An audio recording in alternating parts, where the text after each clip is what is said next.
more significantly horizontal. The ones that actually stick up off the bottom. Fossil reefs are mainly off South Florida. From Miami up towards Fort Lauderdale, there are a series of limestone reefs that are very low profile, maybe they're in 30, 40 feet of water. They only stick up a couple of feet, and are made by a rather primitive group that we call crinoids. They were very, very abundant long time ago, but today they're just a little minor group, make little small, but pretty insignificant ones. Then there's also a type of worm called a sibillid worm that makes reefs also down off South Florida, but again, very, very low profile.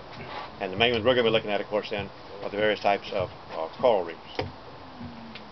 Crinoids, again, primitive group. Don't see many of them now today, mostly carbonate. And the worms in, little sibillid worms. Again, neither one of those are very much in the way of habitat. The crinoid reefs are pretty much extinct, where the sibillid ones are still around. But when you say diver, you're generally thinking then coral reef. Of course, the corals are in the, used to be the phylum Selenorata, then they changed it to Cnidaria, and then back again several times, so it kind of goes back and forth. But all of your coral reefs have to be in warm, shallow, clear water. They can't have turbid water, they can't have silt in the water, and it can't be cold. It's got to be above about 68 degrees Fahrenheit all year round. Then this is one of the corals now that we don't see nearly as much of this one except in the park. This is the one that was dynamited for years back in the 20s and 30s and 40s. They would go out and dynamite it to sell it in gift shops. Nowadays it's protected, but there's not a whole lot of it except in some of the places at Penny Camp where it's actually been protected for quite some time. Reef building corals, and to be a reef building coral, which is the ones down here, means it's got to have little microscopic algae that actually live inside the tissue, kind of a live-in garden. And these microscopic algae change the pH to allow the reef then to build up the big skeleton. We get corals off clear water, but they don't build up a reef because our water is not warm enough and not clear enough then for the algae to actually live inside and facilitate then the actual, what we call, build up a rapid calcification that actually makes the reef itself. And artificial reefs, those are the ones we have off clear water that we visit in the scuba class. Three main types of coral reefs then are, first of all, the atolls. These are ones that will grow on an extinct volcano millions of years ago. And what's happened is the volcano built up, and then once it became extinct and began sinking down in the ocean floor, then the coral grew upward to keep up with it. Like you see there, then the original island is down at the bottom there then, and it rode up above sea level, but then the great weight that it put on the Earth's crust caused the whole thing then to slowly start sinking, like a couple of inches a year, what we call isostatic adjustment. And as it was slowly sinking, then the coral grew in that first 30, 40 meters of warm water, and as the island sank, then the coral kept up with the growth rate. So now you end up with a lagoon in the center and the volcanic rock down below.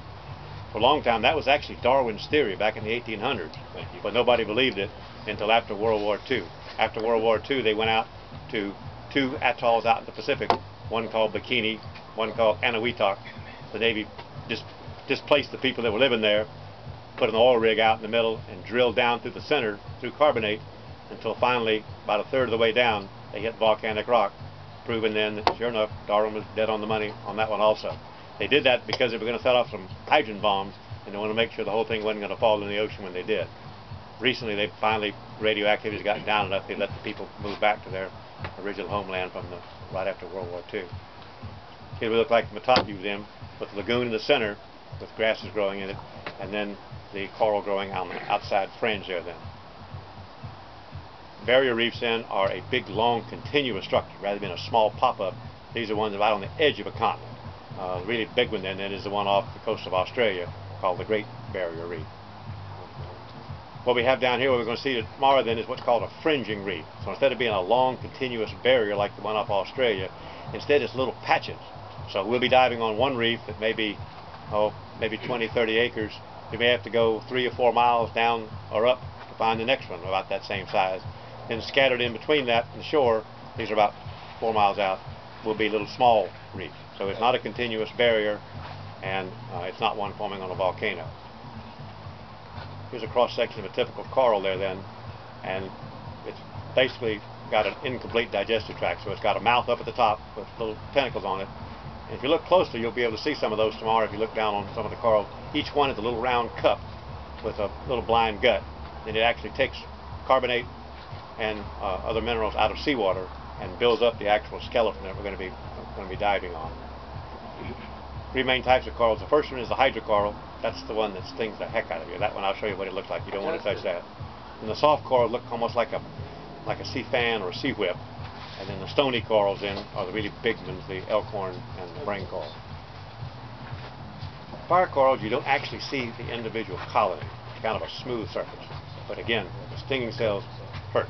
So that's why if you're going to go down to the bottom, you want to either wear maybe a long sleeve shirt or a pair of gloves, or just don't touch it the other way, because I've got meat tenderizer, so if you get stung, and I've got some meat tenderizer, you can put a little bit of water on it and it'll stop the stinging, but it hurts in the meantime.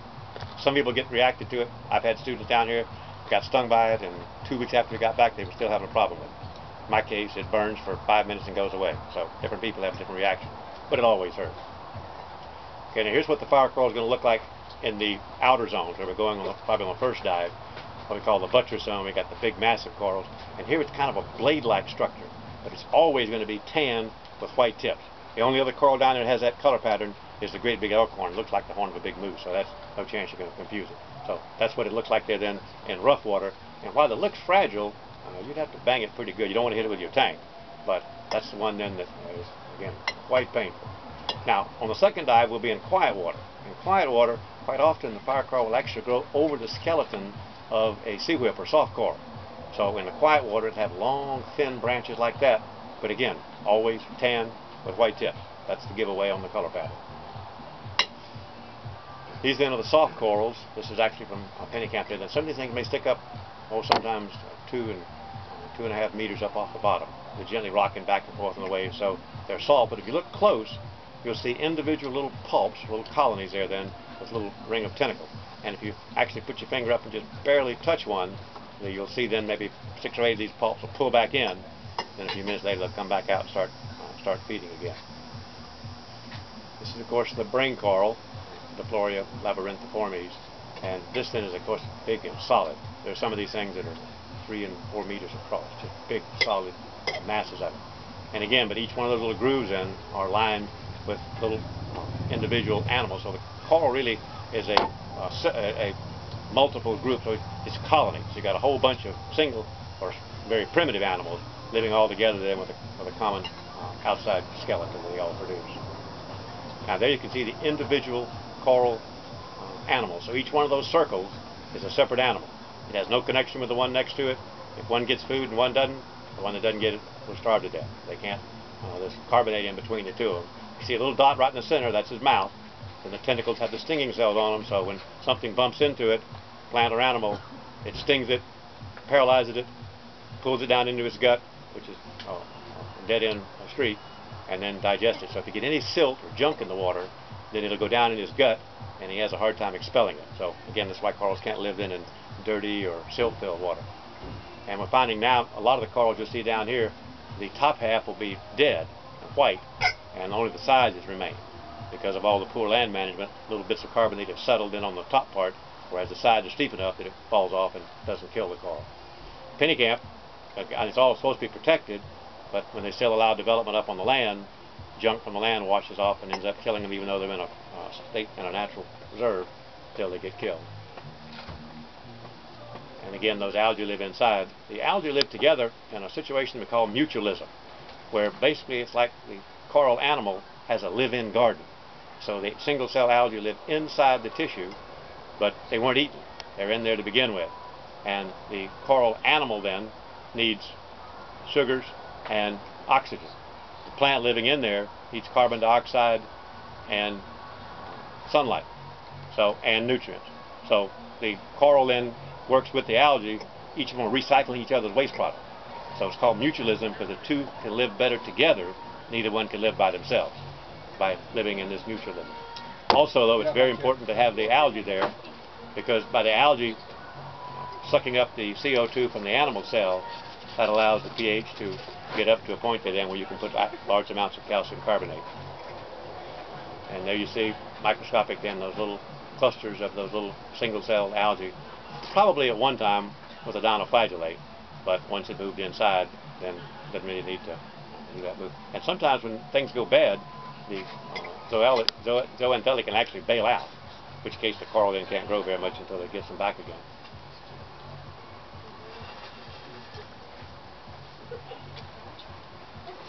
And again, they've got to have warm water, got to be clear water, nothing that would shade them out. We're going to start off, hopefully we'll go out to the outer reef, assuming it's not too rough, which is the buttress zone where you've got the big, massive corals. Then behind that, very shallow then, the flat top zone. Behind it then, the rubble zone, and then everything all the way to shore then, what we call the lagoon zone. But again, the buttress zone during storms, you can have 20-foot waves in here. So sometimes you dive after a storm, you'll find a chunk of coral the size of a Volkswagen that's been thrown 50, 75 meters from where it was broken loose during the storm. But again, in time, it grows back. This then is the buttress zone. The one on the left there then is the brain coral, and the one on the right there then is the only one that has that tan with white tip color. That's the elkhorn coral. The one on the right there is the Floria palmata, the one on the left, the Floria labyrinthiformis. Now there again, that's a purple sea fan. You'll see lots of those, beautiful purple, but they can flex. So kind of like a palm tree when a storm hits, when the wave hits this, it can fold down and then pop back up again after the wave has passed. That little thin thing right in the middle is a piece of fire coral. A little thin, again, tan with the white tips. Now we're in the flat top zone. This one, unless it's high tide, you don't want to get up onto a snorkel because this level of coral grows up to the low tide line, but never above it. Now the reason is, twice a month when the moon and the sun are lined up, we get what we call a spring tide, where you get a bigger higher high tide and a lower low tide. So twice a month, any coral that tries to grow up above that low tide line gets killed. Corals cannot stand any exposure to ultraviolet rays from the sun. Also, they'll dry out. Unlike a clam or something, an oyster that can close up its shell, they can't. So that zone grows up to it. So if you're on low tide and try to swim over this zone, you're going to get banged into the coral pretty quickly because it's quite shallow. Okay, now we've moved over to the back side of the flat top zone. So across the top of the picture, that platform is the back of the flat top zone. Then down at the bottom there then is what we call the lagoon zone, the rubble zone. And as you can see, it's mainly just white, broken up pieces of coral. After a storm, you can recognize what kind of coral it was. But after it's bounced around a while and broken up into pieces, it just basically becomes carbonated rubble that doesn't really have any way to tell exactly what it was to start with. Not as much color in this zone, but there's a lot of life. That's where you find most of your lobster, hiding back in the cracks and crevices. Little fish there in one of the wrasse family. But again, most of the life here is down under the rocks and the cracks and crevices. There's one little worm down here that you definitely don't want to touch. It's called a fireworm, about maybe 3 or 4 inches long. Looks like a fuzzy caterpillar, but you dare not touch it. It'll sting the blazes out of you, and it hurts. One we call a blue tang, and again, this is the rubble zone. Blue tang, we'll see lots of those. They'll be in schools all over the place. If you look close, when you see one, right in his tail, you'll see a little white piece. That's actually a little knife.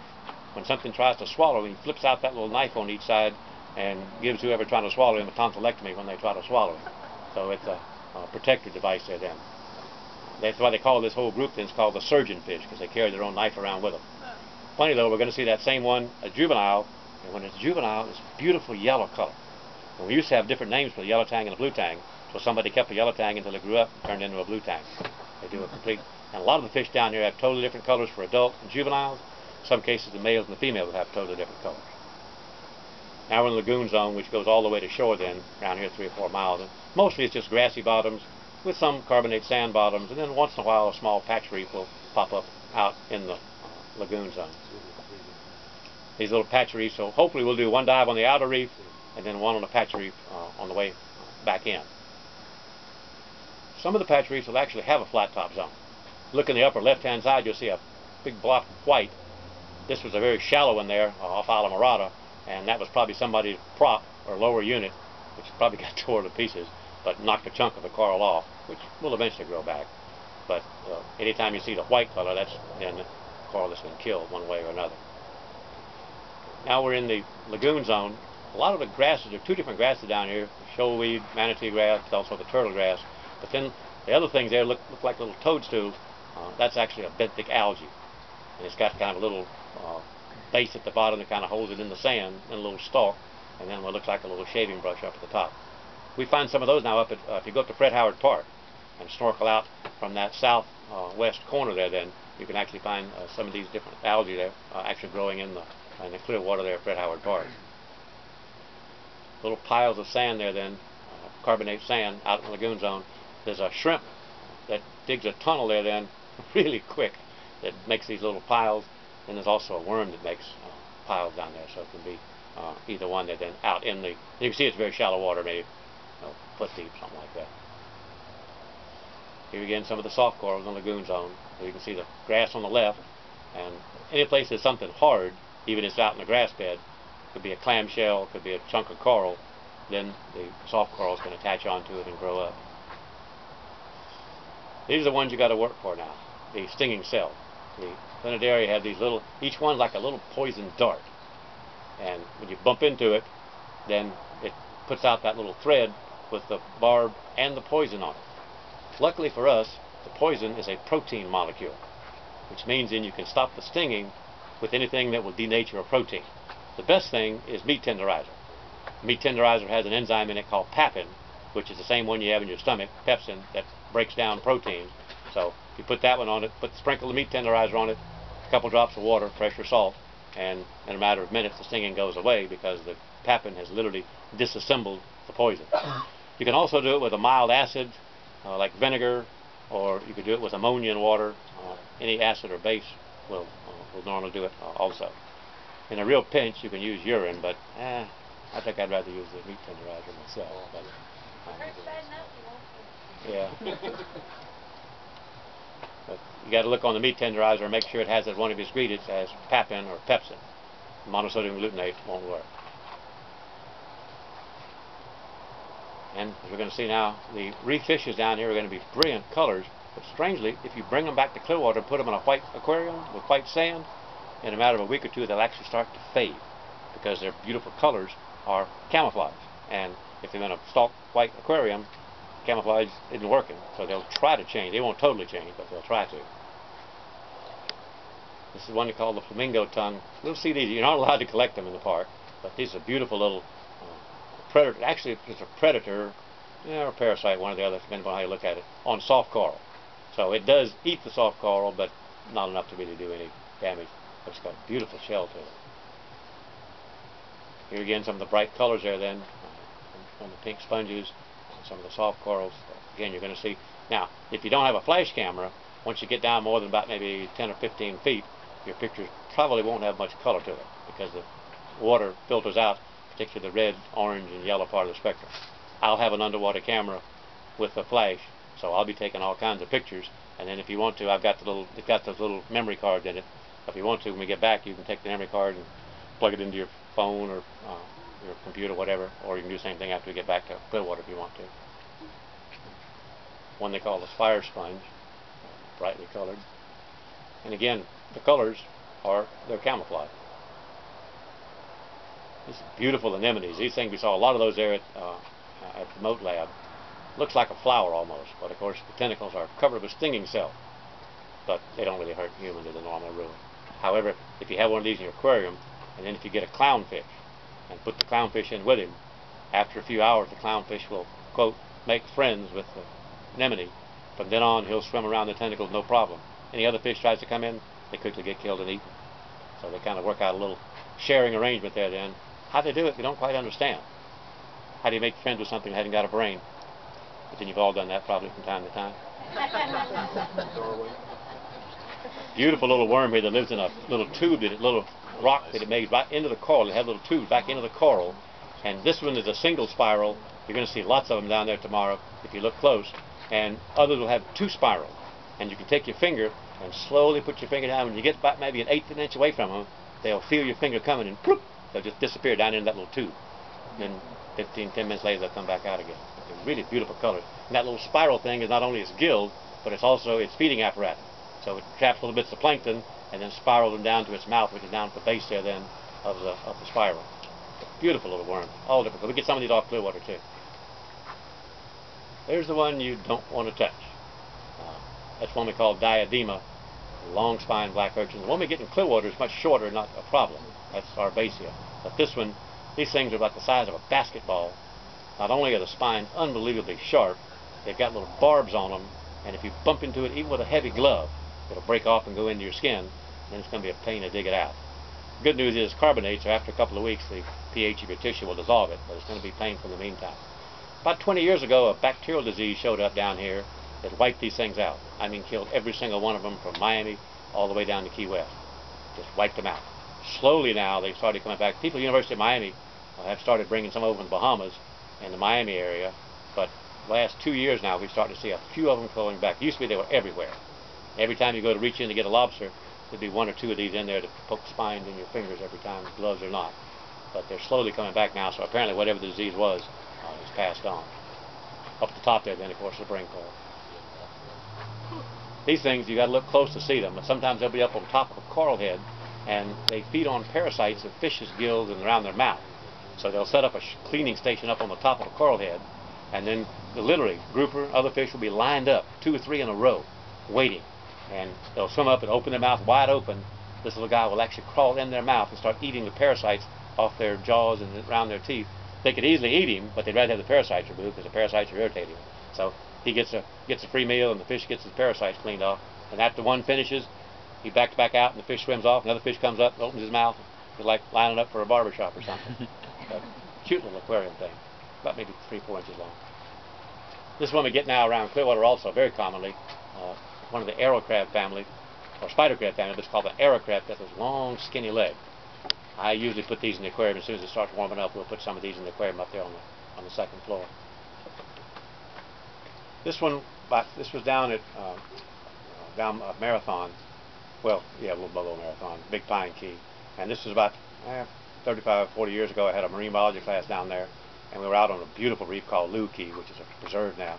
And mid-morning, this octopus was sitting right up on the top of a coral head. Usually they only come out at night and they're very hide in crevices. This guy, for some reason, was up on the top of the coral head there, maybe 15 feet of water, and stayed there for an hour. Students went down, took pictures of him. He wasn't the least bit afraid, which is kind of unusual. They normally stay back in the crevices and come out at night and mainly feed on crabs, things of that type. And this was taken our last trip down here. This is a lobster. Naturally, it's in the park, so you can't mess with them there, but we'll probably see those in back in the season. Doesn't open until August the 6th. Well, take it back. The 2-day season in July, for just 2 days, but then it opens in August. But in the park where we're going to be, you can't harvest them anyway. They're protected. Matter of fact, in the park, the rule is take only pictures and leave only bubbles. You can't take anything. Now there's the juvenile blue tang, and it's baby. It's yellow. The other fish, you can just see its yellow tail, beautiful blue body there. Then what we call a rock beauty. Beautiful fish, only about as big as your hand. There's the blue tang again. There's a piece of soft coral after it's become the adult. This now is a juvenile of the French angel. The French angel, I'll show you in a minute, is not nearly as pretty as the juvenile. Matter of fact, I had one of these in the aquarium for 2 years. I got down here 2.5 summers ago, but unfortunately it died at some point, but we lost it. Okay, there's the adult on the right there then. There it's once it becomes an adult, it has a beautiful yellow stripe. It's got this yellow on the margin of the scales, around its eyes, its mouth, and a little bit then on the side faces. The pretty little fish down at the bottom left is called a sergeant major because it's got so many stripes. The scientific name is cute. It's Abiduff saxalis. Abiduff. I can always tell on the keys if anybody's been puking. When I get back up, there'll be 100 of these up under the boat, just going nuts. When you puke, they love it. So if it turns out you have to stick, you're doing your bit for the food chain of Abiduff. Here's an interesting pair here. This then is called a blue-headed wrasse. The males then have the pretty blue head, the 2 black and the white stripes. The juveniles, the females, as you might expect, are kind of drab. They're down below that then. But same species, where you have different colors there then for different sexes. There then is the queen angel, right next to my anchor. That's then a one that gets quite large. These things maybe 2 foot long. Very pretty colors too. Notice how the porkfish has got his eye concealed in a black stripe across his face. When another enemy wants to swallow him, he's got to swallow it head first. Tail first, he'll get hung up with the barb of the fin spine. So by having the eye concealed, then it makes it harder for his enemies to try and eat him. Called a porkfish. On the right there then, what they call a Key West grunt. Down here the crackers used to have, or the old time conch, have a breakfast where they'd have fried grits and grunt. There's a breakfast down here, grits and grunt. This one you don't want to mess with either. We get this one around Clearwater. This then is the scorpion fish, Scorpia brasiliensis. That second dorsal of that is hollow like the fang of a snake. He just lays on the bottom. They go, I can pick that guy up. But you won't do it but once. They'll jam that poison into you, and your hand will swell up. You'll be using that hand for a week or two until it goes away. Now, we've also got, I didn't see one last time we were down here, but now the lionfish also has a whole bunch of spines, and it also is down here, can sting now, but it didn't used to be. Some idiot turned them loose around Miami, they think maybe in the early 90s. This is the stingray, but it's very different from the one in Clearwater. The one in Clearwater, the one we saw at the moat there then, has kind of a triangular diamond-shaped pattern to it, and a long pointed tail. This one is the one we get down here, then the different stingray. It's kind of mottled color, and it's rounded. The tail then actually has, instead of being pointed on the end, has a little finlet. Generally, these aren't a problem down here because you aren't actually walking on the bottom. They're deeper than that. However, you would not want to have bad buoyancy control and drop down on your knees. If you actually landed on top of one, he probably would sting you, which is extremely painful. Little guy here then, kind of horizontal right in the middle, what we call a trumpet fish. Long and skinny, and they have a mouth up at the front with a little trap door, and you'll see him just slowly cruising up around the coral, and all of a sudden that little trap door will pop open and he'll suck them in like a soda straw. Just boop, and in it goes. On the left there then is hard coral. On the right there then again that soft coral, sea feather. Then the far side of that sea feather you can see a little bit of fire coral that's grown over some of the soft coral. There again, that's the rock beauty. Sometimes you'll be swimming along and you hear a crunch. Look over and either a parrotfish or a rock beauty has actually bit off a chunk of coral, rock and all. Chews it up like it was candy. Maybe an hour or two later you'll see some sand come flying out the other end. Matter of fact, a lot of the sand down the bottom was started off as coral, and the parrotfish or the rock beauty actually screwed it off, chumped it, ground it up, and put the rest of it out the other end. One of the grouper family. We see some pretty good sizes down here. We'll also, like last time, we had a couple of big Goliath grouper that were very common. Monica, which one is that? Nassau, isn't it? Isn't that Nassau? Yeah, we don't get those up around Clearwater, but they get them down here, and they get quite large. Of course, nowadays they're protected, so the season's closed on them. Generally, won't see a lot of these. These aren't permanent residents of the reef, but sometimes on the outer reef, some will pass by. These things get up. Oh, I got one that was 105 pounds. They get quite large. We get a lot of these around Clearwater from time to time. Quite good eating. Matter of fact, sometimes the fish markets will call it Gulf tuna, but it's not pretty white meat. It's not dark meat like a tuna would be. This then is some different kinds of coral. This is actually off Jacksonville, one of my artificial reefs there that doesn't actually have the algae in this one, but then very pretty colors to it. Here again you can see some of the damage that we're seeing down here with the coral heads. This one you can see down at the bottom of the picture there's a round spot where either a tank or an anchor hit it and knocked a chunk out. But up towards the top you can see those light tan spots. That's where fine particles of silt have settled on the top from poor land management. And again, the idea is you don't drop your anchor on the corals. To avoid that, throughout the park now they've put buoys in where they've drilled down into the non-living limestone, put an eye bolt in, rope coming up. You'll see a bunch of those tomorrow. And so instead of dropping your anchor and beating the heck out of the coral, all you do is pull up, put a bow line through the rope on that mooring buoy, and when you get through you simply let go. So they put these all over the keys now then to avoid any more anchor damage from divers and fishermen. And again, you cannot take any corals anywhere in Florida. They're all protected. Now, we have a few of them in the aquarium because Monica and I have a collecting permit. We can collect them for scientific purposes. Here's some of the things that we're going to have to watch out for on the coral reef. The fire coral we just showed. The jellyfish, once in a while there'll be an outbreak of little tiny jellyfish. You won't see them, but after you get up the first dive, your skin kind of tingles for a few minutes until it goes away. But they usually have a pump bottle of ammonia water that'll make it go away. Of course, the stinging worm, you don't pick those up. The man of war then looks like a purple bubble floating on the surface. Should you see one, don't swim up to it because the tentacles are hanging back down current from it, usually about 15 feet long. Very painful. Scorpion fish, of course, we just saw. The lionfish are just starting to show up down here in large numbers. Eventually they're going to make it to Clearwater, but they haven't yet. And of course the moray and the barracuda are ones that, as long as you leave them alone, they'll normally do the same. This is again the do shapes for fire coral. Left is rough water, right is calm water.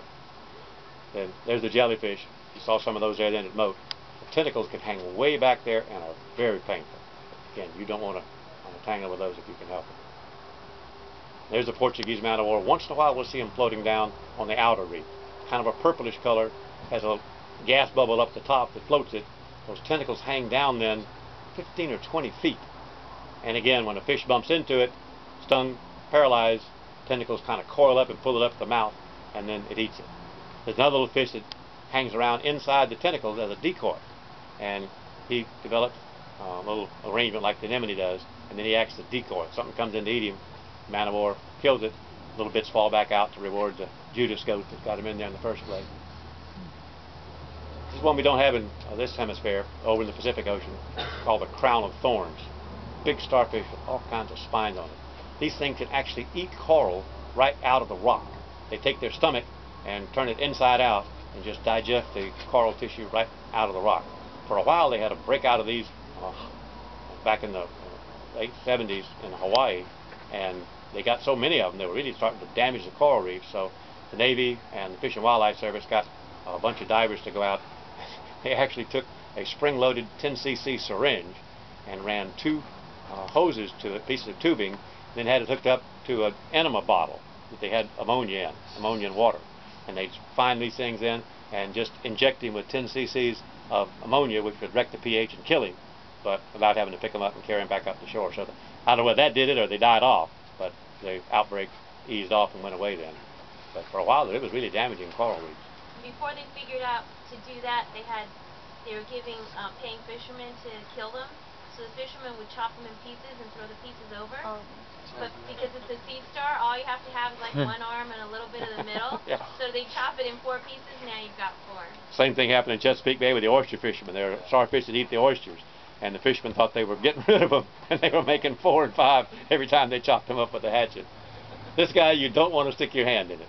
As a matter of fact, on the way back from our boat tomorrow, they'll put on their theme song, and it's one of the local men that says, "To see the thing in the reef with the big shiny teeth, that's amore. Stick your hand in the crack and you won't get it back from amore." You'll hear the whole song there then on the way back in. But these things have got the disposition of a junkyard dog. They're just plain nasty. You don't want to get your hand anywhere near them. Another reason I don't do night dives, they stay in the coral most of the time in the daytime. At night they come out and roam the reefs. And they are nasty. And they're barracuda. You're going to see lots of those tomorrow. There's one big one out there they used to hand feed called Psycho. But these things have got a mouthful of razor sharp teeth. They're so quick, if you try to shoot one from the rear with a spear gun, you'll outrun the spear, literally. Now down here you wouldn't eat them. Up in Clearwater I eat them all the time. But down here they have a dinoflagellate, they call it a poisoning called ciguatera. So down here you wouldn't eat one longer than your arm. But up in Clearwater we don't get the dinoflagellate or the parrotfish that does the bioaccumulation. But you'll see them all around. Again, you probably wouldn't want to wear big dangly earrings. When you're fishing with these things, use silver spoon. So something big and shiny is probably not a good idea. They have been known to take a crack at it. I had a bright idea many years ago in marine biology class. I got a bunch of frozen sardines, put them in a Ziploc bag, and when we got into penny camp, I gave each one of the students that in a Ziploc bag so they could hand feed the grouper.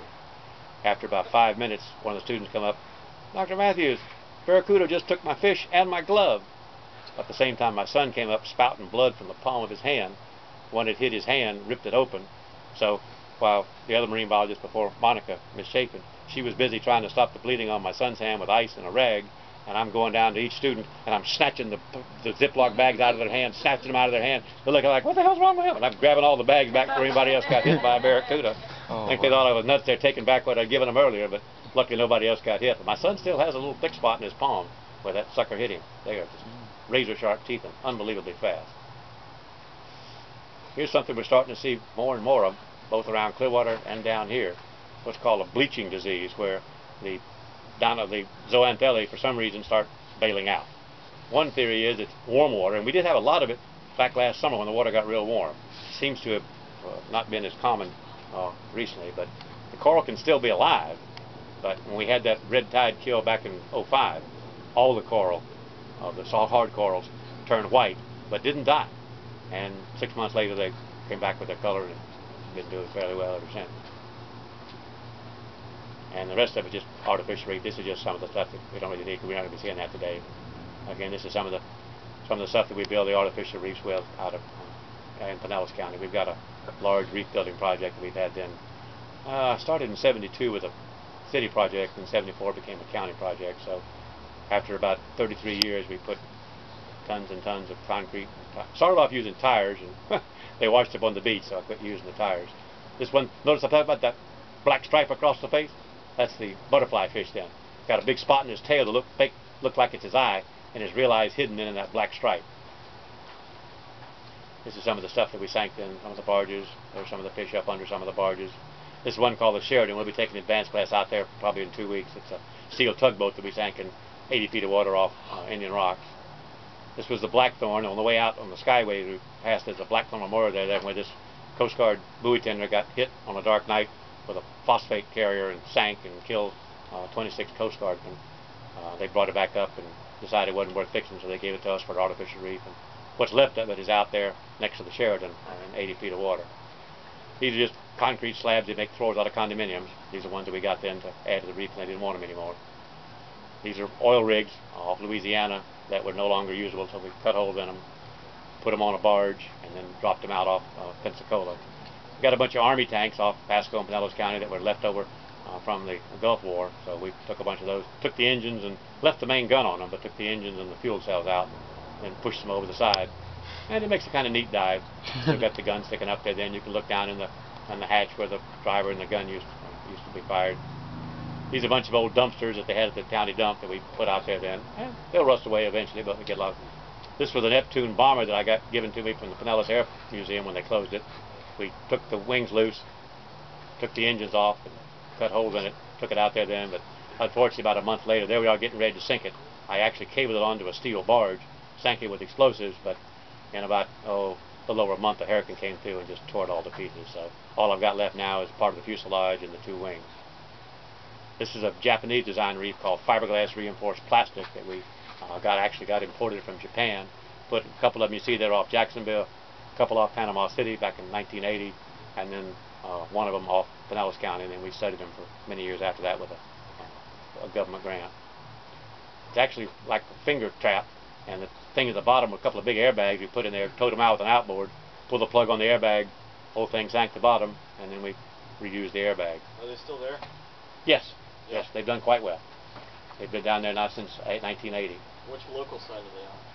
The one on the local are on the north end of Rue Valley, but unfortunately, even though they weighed 17,000 pounds with the concrete I put in them, but one of them actually separated and moved a little bit to the northeast. The other one's still pretty much where I left it there, gotcha. On that north end of Rue Valley. Right. There's what the one on Clearwater looked like there then. One of my jobs in the project was to count the fish. Imagine counting those. There's tons of bait fish all over it. You got to just kind of guesstimate. This is what they call a reef ball. You saw some of those in at the Moat Lab. It's made by a company in Sarasota.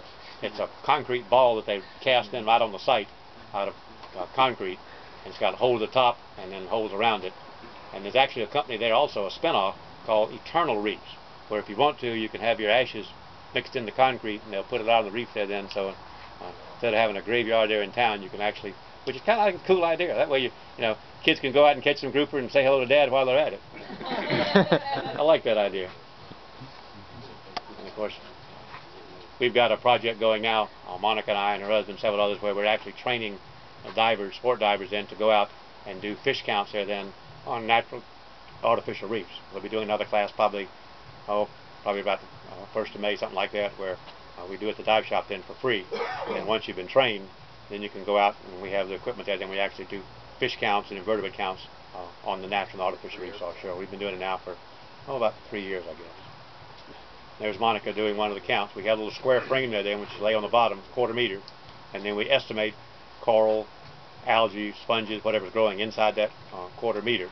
Then you see the waterproof slate she has there then with waterproof paper, and then we have a reel that goes out 50 meters. And so you string the reel out, a pair of divers does, and it goes along with a pencil and waterproof paper and counts in the fish within a 2-meter swath. So we can get quantitative data as to what the reefs are doing. Our idea is to have a baseline so that then if we get another fish kill or if we get an oil spill, then we'll be able to tell how much damage by comparing what's there now as to what we were there after something hits. And there's Monica doing one of the counts there then with the transect line. and the underwater clipboard.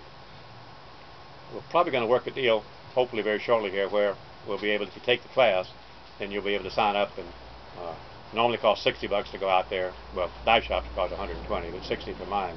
But 30 of it, then you pay $30 for a 2-tank dive, and reef monitoring will pay the other $30. We take like 6 at a time, so we'll be doing that on some Fridays and Saturdays all summer long.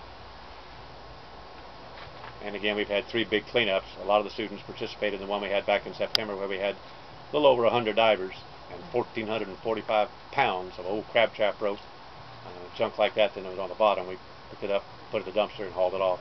The main problem was a lot of this stuff, monofilament and crab trap rope, entangles things like turtles, diving birds, other animals get tied up in the rope. So the idea is to get the old crab trap rope out of there, get it in the dump where it can't endanger marine life. Okie doke. That's what we wanted to show you. Super. Thank you. We'll come around and knock on your door there then tomorrow morning.